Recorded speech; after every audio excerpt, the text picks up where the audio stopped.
From tropical beaches to barren deserts, from mountain peaks to bustling cities, and everything in between.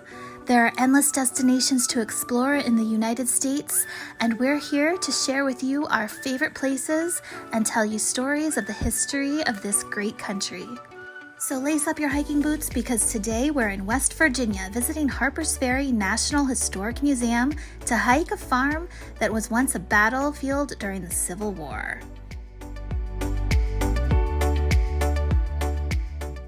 Harpers Ferry is located 63 miles northwest of Washington, D.C., and sits at the confluence of the Shenandoah and Potomac rivers, where Maryland, Virginia, and West Virginia all meet. In the late 1700s, Harpers Ferry became home to the National Armory, producing muskets, rifles, and pistols for the U.S. government, which is why this quiet town that sits aside mountain cliffs was a crucial part of the Civil War.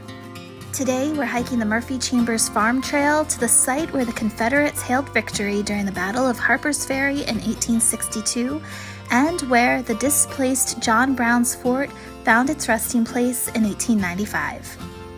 The trail starts at the Visitor Center and is rated as easy to moderate.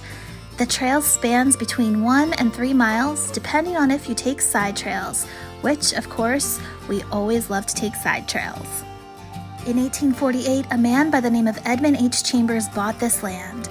The 99-acre farm sits on the sloping hills and banks of the Shenandoah River. In 1862, the Union Army confiscated this farm during the battle at Harpers Ferry, forcing Chambers and his family out of his home. One night, Confederate soldiers dragged 20 cannons along the river and up the ravines and attacked the Union soldiers at dawn on the last day of the battle.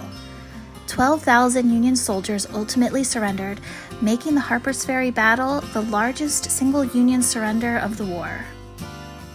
So, what became of Edmund Chambers' farm after the war? His home was demolished during the attack, and although he filed a claim with the government demanding restitution, there is no evidence saying that he was ever paid. In 1869, the farm was purchased by Alexander Murphy and remained in that family for nearly 132 years. But let's back up 10 years to 1859, when an abolitionist named John Brown led a raid against slavery, but was ultimately captured in the town's fire engine house. That building, now called John Brown's Fort, was sold, dismantled, and moved to Chicago in 1891 to be displayed during the World's Columbian Exposition. In 1894, for the cost of $1, Alexander Murphy sold 5 acres of this farm to a D.C. journalist named Kate Field, who wanted to preserve the memorabilia of John Brown.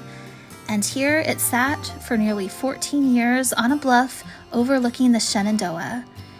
All that remains of the property today is the framework of the fort.